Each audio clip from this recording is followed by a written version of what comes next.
Thank you so much. It's a real privilege to be here. You can hear me in the back okay? All right.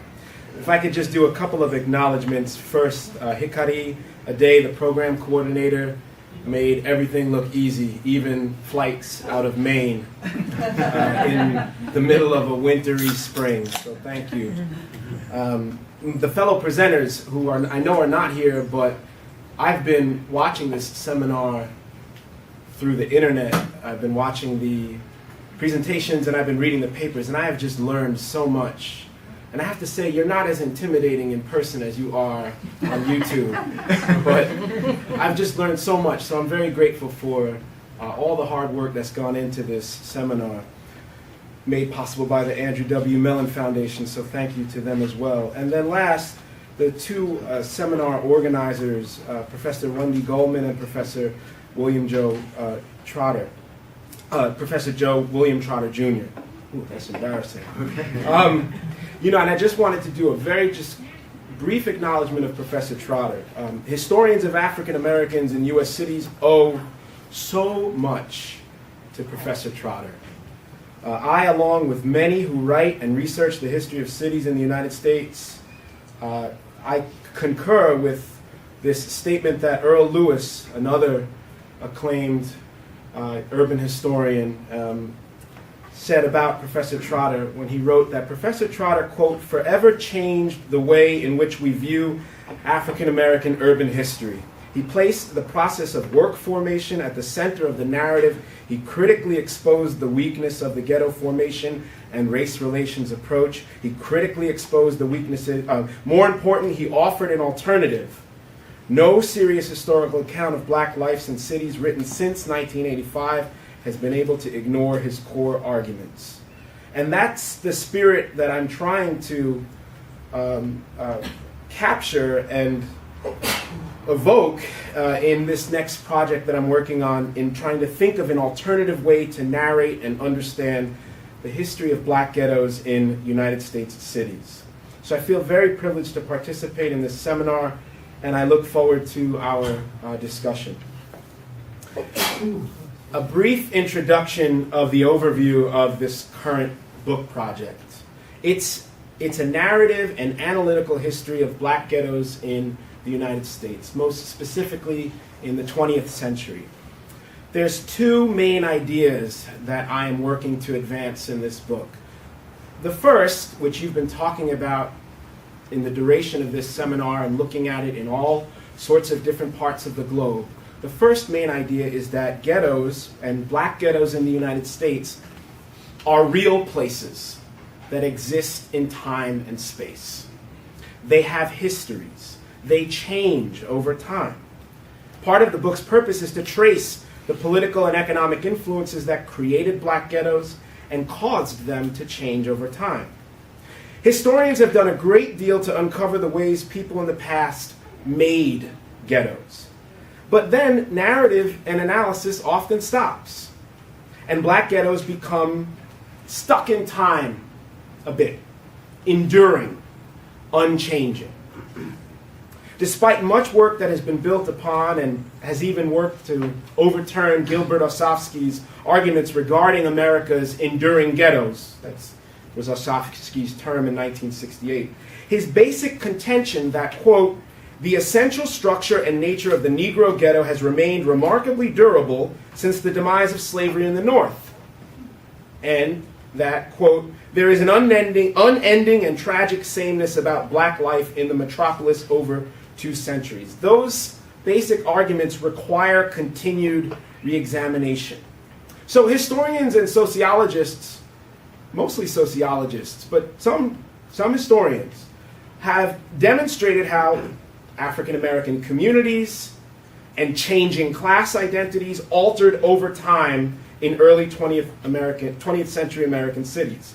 And here I'm thinking of people like Professor Trotter, Mary Patillo, who's written 2 great books about Chicago and black suburbs in Chicago, the estimable Rhonda Y. Williams, who's done amazing research on Baltimore, Sudhir Venkatesh, a sociologist whose first 2 books on Chicago do a great deal to complicate static notions about African American communities in urban ghettos. And of course, I include William Julius Wilson in this list, whose work on what he called the underclass and whose work on changing political economy of cities requires our continued attention and appreciation and critical examination.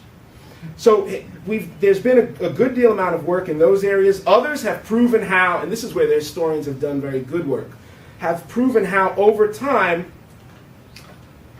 racism and public policies altered and hardened the apartheid-like spatial configurations and impoverished class compositions of black ghettos. So here there's the work of Arnold Hirsch and his thesis on the second ghetto and on the influence of federal policy in dramatically reconfiguring black communities in northeastern and midwestern American cities after World War II.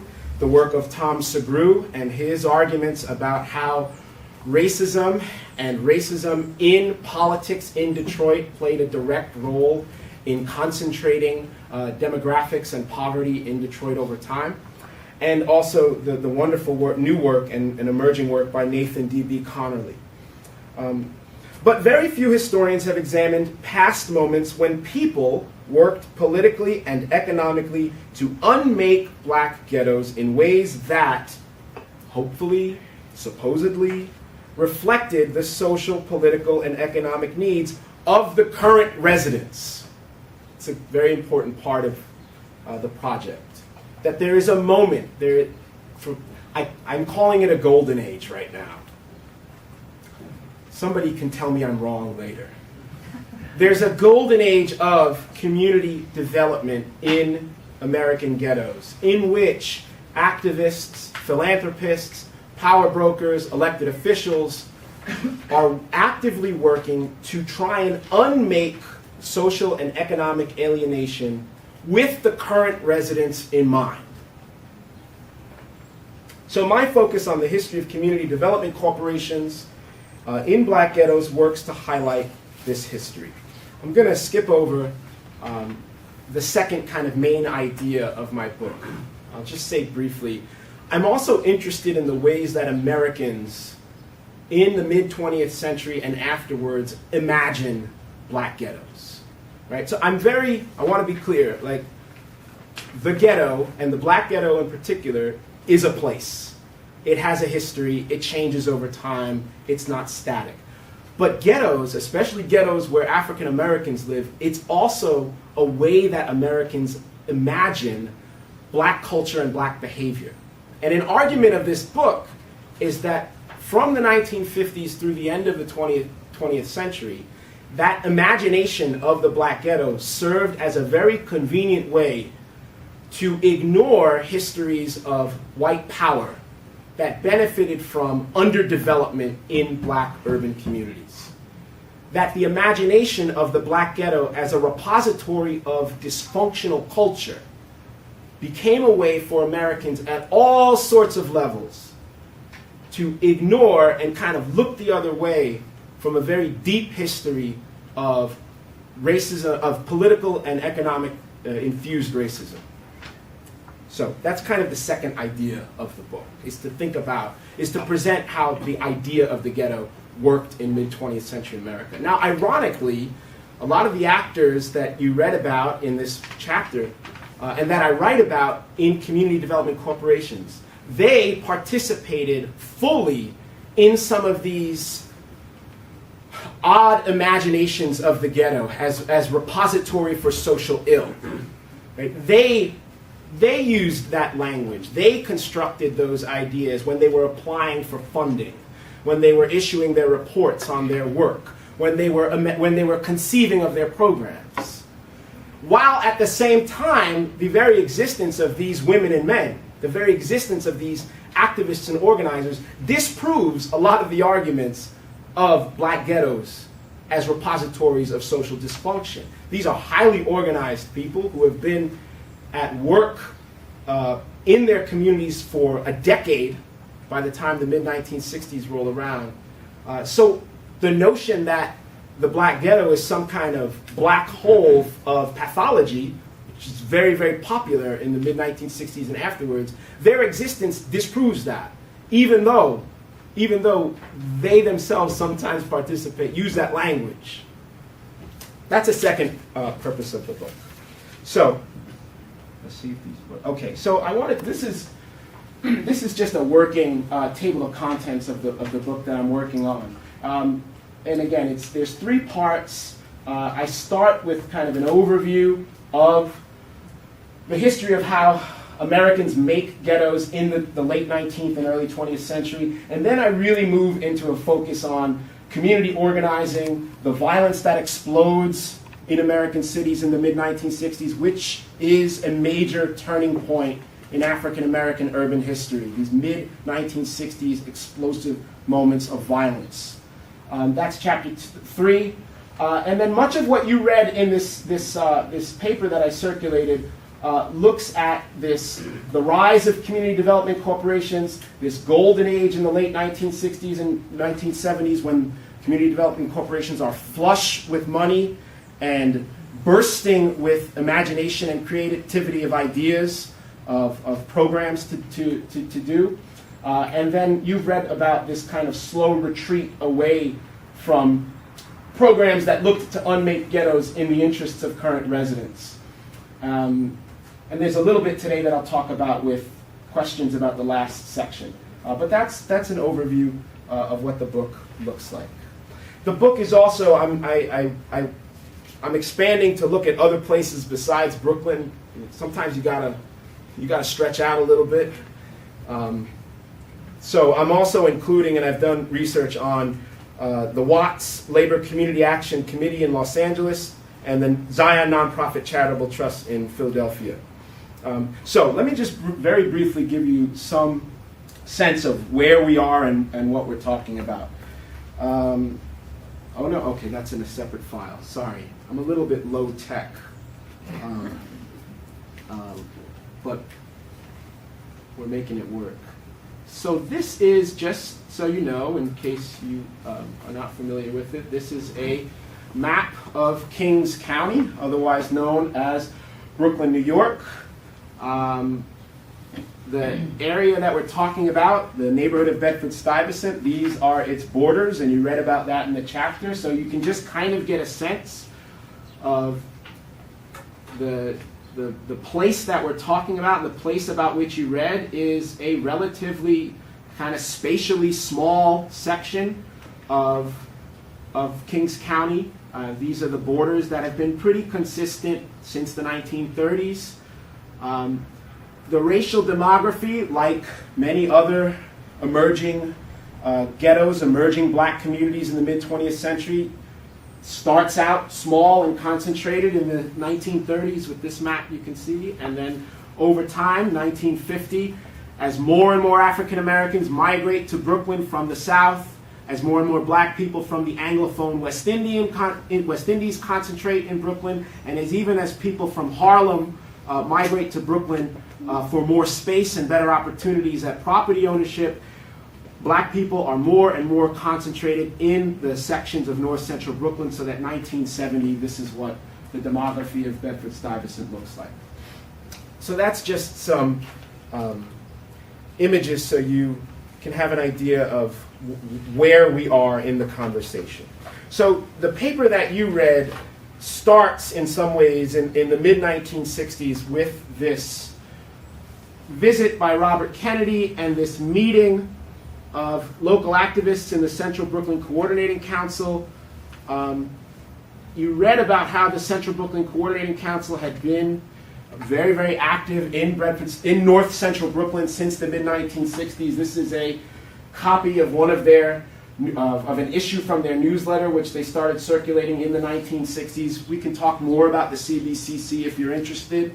I really, in the book, resuscitating a focus on 1950s community organizing in black communities, in black ghettos, is a very, very important part of the book, because there's this idea that when violence spreads out in American cities in the 1960s, that there's no social organization or human capital or kind of political infrastructure within these communities, and that's just not true.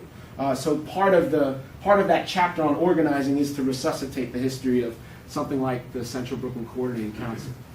Okay, so I wanted to play for you. What are we doing here? Oh, here we go. Yep, this. I wanted to play for you a clip from that meeting that occurred in 1966. This is an audio recording of the gathering in that junior high school in Brooklyn, where the Central Brooklyn Coordinating Council is Robert Kennedy and all the heads of government in New York State at the local and state and federal level have come to talk about community and economic development in Bedford-Stuyvesant. And my purpose in playing this is that the sole elected official from Bedford-Stuyvesant, he's a state senator in 1966. He tells a joke, and I wanted to share this joke with you. That's the whole point of this. So the first person you're going to hear speak is Elsie Richardson. She's going to introduce William Thompson. A partial report from our workshops this morning. A full report will be printed in the next issue of the Coordinator. I'm going to call on someone to direct a charge to the city, state, and federal officials seated here today. I'm not going to into any preliminaries as to where he's been or what he's done, because I can only say if there's anybody who knows about Bedford-Stuyvesant and who doesn't know Senator William Thompson, then he's got a problem.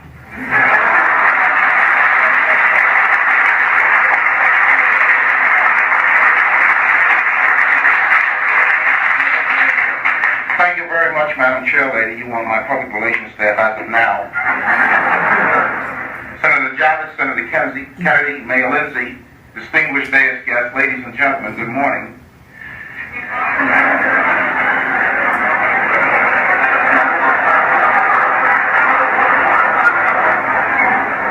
Comes from my environment. What more do you expect? You know, I'm somehow reminded of a little story that I like to tell about the three young boys who were driving in a car. One was Italian, one was Negro, one was Jewish. And the car crashed and they all got killed. And they went to heaven, and St. Peter met them at the gate. He said, "You boys are too young to die. For $10 apiece, you can go back to Earth." So the Italian boy paid his $10 and he went back to Earth. And one of his friends saw him and he said, "What are you doing here?" And he explained what the situation was, that he had paid his $10 and came back to Earth. And he said, "What happened to the Jewish boy and what happened to the Negro boy?" He says, "Well, the Jewish boy has gotten down to 750 and the Negro..."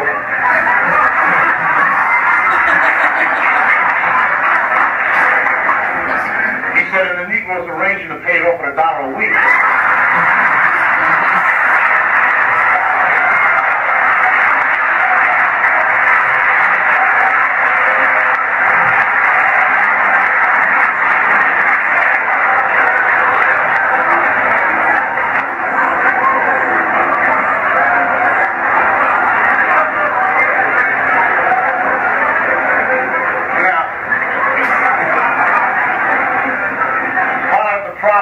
Community is that we have been receiving aid from the federal, state, and city agencies on the basis of $1 down, $1 a week.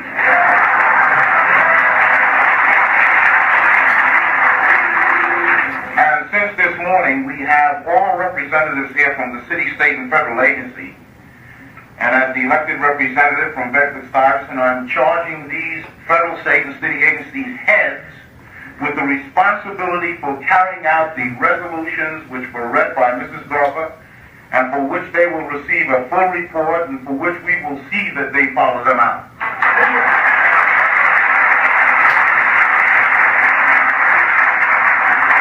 And in answer to that last line of the little joke I just told, we pledge in our community that we will pay full value on time, and we expect our full share. Thank you very, very much.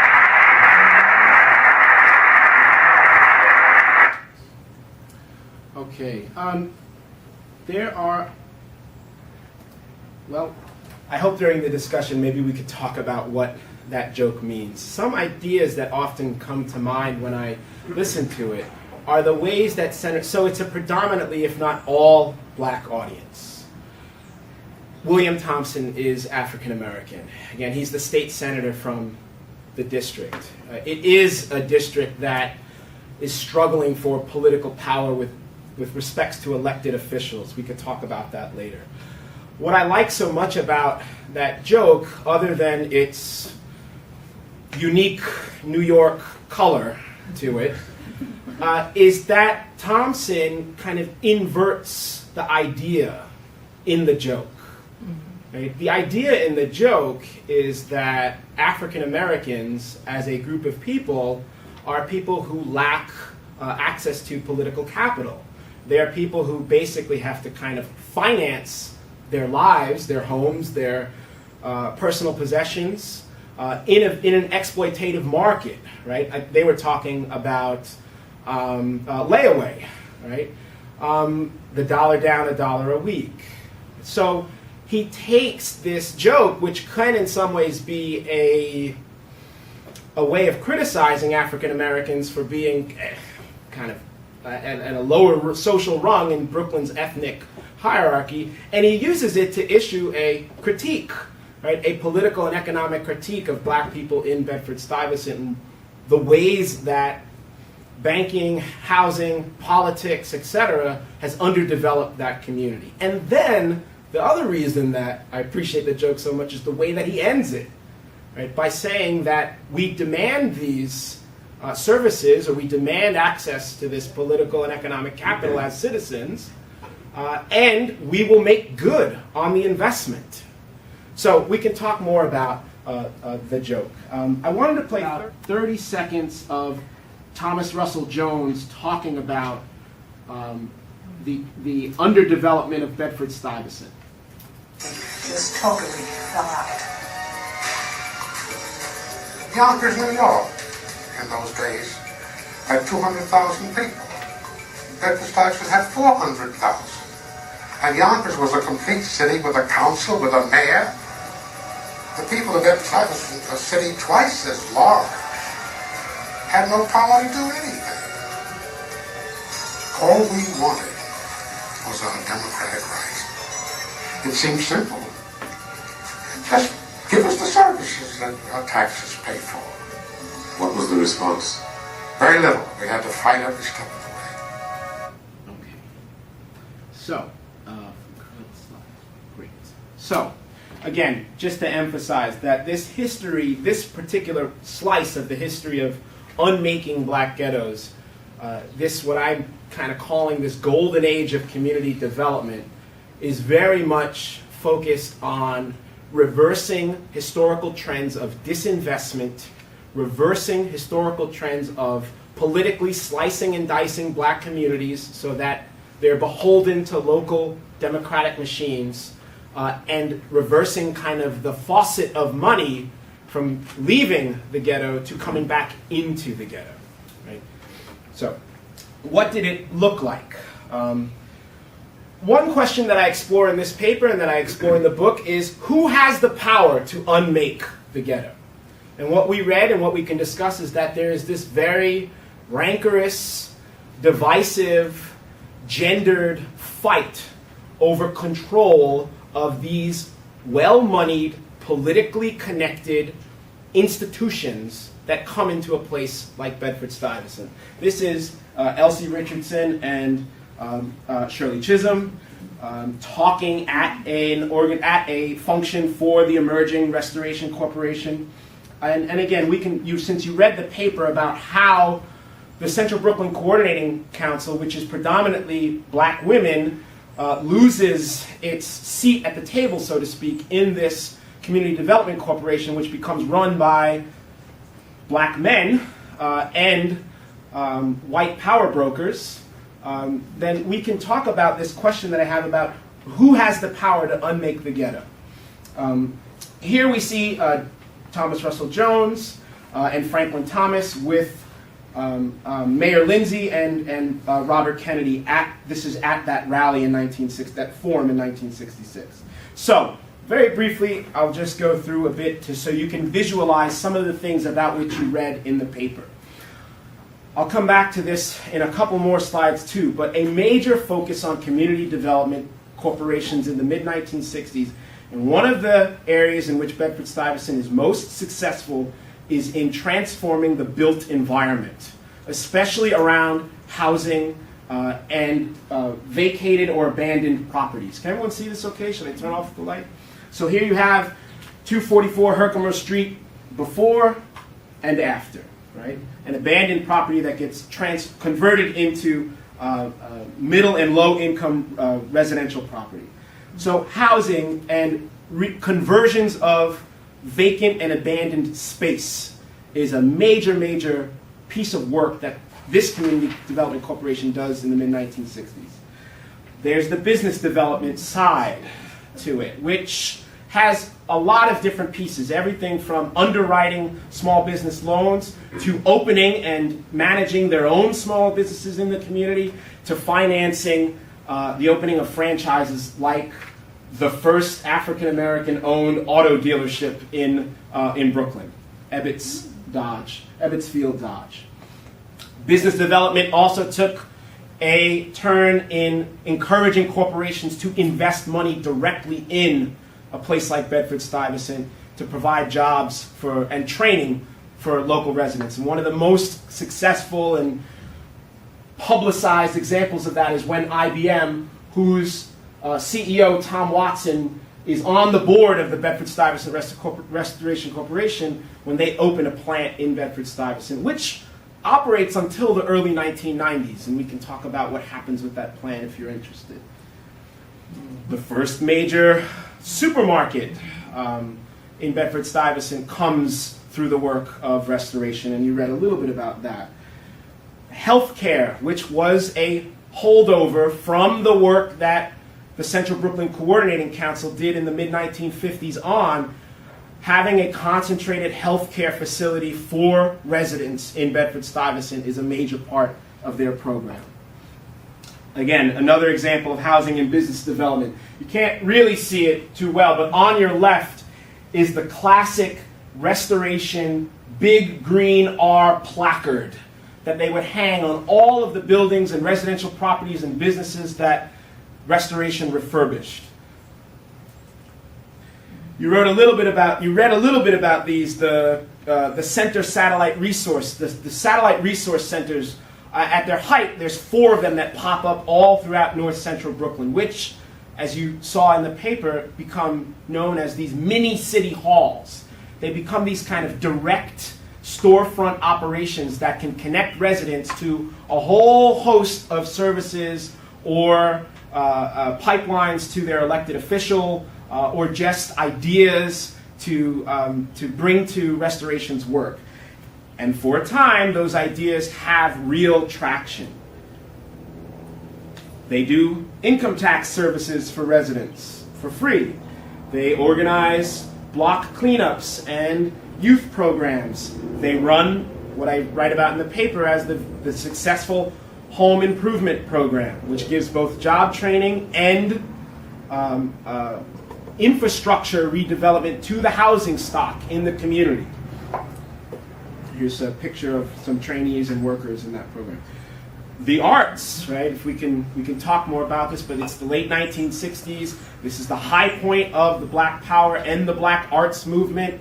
Brooklyn is a kind of undiscovered country with respects to studies of the Black Arts movement, and Bedford-Stuyvesant and Restoration are institutional, well-financed places that create spaces for the performing arts. The Billie Holiday Theater, which is still in existence, provides drama and dance. There's even, for a short time, you read about it, a news program called Inside Bedford-Stuyvesant. Here was a feature of Harry Belafonte talking with young people in the community. Youth organizing is a big part of its work, after-school programs, sports programs, etc. So, I like this aerial overview of North Central Brooklyn and Bedford-Stuyvesant. I juxtapose it with a quote by the historian Craig Wilder from a very good documentary called My Brooklyn. And Wilder says that the real story about restoration is that what they did is they kept the real estate market from collapsing. They built community gardens, they created block associations, and they did all of these things that actually kept neighborhood by neighborhood, block by block, house by house, Brooklyn viable through one of the most miserable periods in the urban history of the United States. Oh, some statistics which you read, I'll just quickly put on the screen. $19.4 million in the mortgage pool. $14.6 million in economic development for businesses. Thousands of job placement requests and referrals and placements. The exterior renovations, which I highlight in my work, 2,817 homes on 74 different blocks. This was a very well-financed organization, and this chart, you can kind of see the high points and the low point of community development in ghettos in the United States. The Ford Foundation is one of the primary private philanthropic organizations that provide money for things like restoration. It's the Ford Foundation and funds from the federal government that keep these organizations alive through the mid-1970s. This is another chart comparing and showing the three community development corporations that I study. I share this chart with you so that you can see how restoration compares to other CDCs around the country. It's the flagship organization in the country for this type of ghetto economic and social development projects. Of course, we kind of know how the story begins to end. Right? There's massive national economic constriction and changes starting in the mid-1970s, which spread cataclysmic misery throughout American cities. This is the famous cover of the Daily News, where New York City is on the brink of economic insolvency, and he didn't actually say this, but some very clever editor paraphrased President Ford by denying funds to the city and telling it to drop dead. That's not what happens. Ford changes his mind. New York City doesn't drop dead. But this is the beginning of the end of the national political and economic policies that made something like restoration possible and successful. So the bankruptcy of the city leads to all sorts of problems: decline in services, population decline, crumbling infrastructure, a total reconfiguration of the urban economy, which is very, very important in this story, where manufacturing and industry and even the service sector, where working class and low-income people could get a foothold in the social economic ladder, changes to a paper-based economy of finance, insurance, and real estate. And this has a major effect on community development corporations. It basically pulls the bottom out from under them. In 2009, when I first started this research and I was at Restoration, I found this flyer, and I always use it as a way to end my presentation. You saw it and you read about it, and basically this is the direction in which community development corporations are going in places like Bedford-Stuyvesant. It's moved away from rehabilitating, refinancing, preserving and protecting the infrastructure, promoting the culture, creating businesses, again, for the people who currently live there, and it's financing $100,000 owner-occupied condominiums and homes for a new moneyed class of residents. So, some questions that I leave us with, and I'll just leave these on the board to think about when we talk about community development in black ghettos and this history of unmaking the ghetto. Community development for whom is one major question that I like to talk about with groups. Second, this I didn't discuss much, but you read about it. Whatever happened to that maximum feasible participation of the poor, right? Which was a hallmark of community development, not just in the United States, but around the world. One of the best things about this research is I'm getting to read all of this fascinating literature about political economy and community development in places all around the globe. And at the center of the community development ethos is this idea that poor people themselves can be in charge of their own upliftment and improvement. So the 1964 Economic Opportunity Act has in it a mandate to promote maximum feasible participation of the poor. And that was the spirit of the community action programs and the CDCs. We don't talk about that too much. So I want, what happened to that idea, and how does the erosion of that idea factor into the ways that we are seeing in real time the unmaking of ghettos in America? What's the future of the urban ghetto in the United States? Is it just disappearing, or is it really just moving? And this is where current events in a place like Ferguson, Missouri, can offer an opportunity to talk about how underdevelopment spreads from place to place. When urban ghettos are unmade, what happens to their residents? And then last, and we didn't talk much about this term, but we can, is gentrification the future of economic and community development? The answer from the side of restoration as to why this is their current work is because this is what they can do to keep their lights on. In the 1980s, a place like Restoration really fights for its life. It's on economic life and political life support. So the move toward kind of private financing for middle class, upper middle class residents is the way that Restoration can stay viable. And do some other really good programs like weatherization in the housing infrastructure of current residencies. So that is what I have, and I'm happy to look forward to our conversation about what you read and some of the ideas that I presented from this book that I'm working on.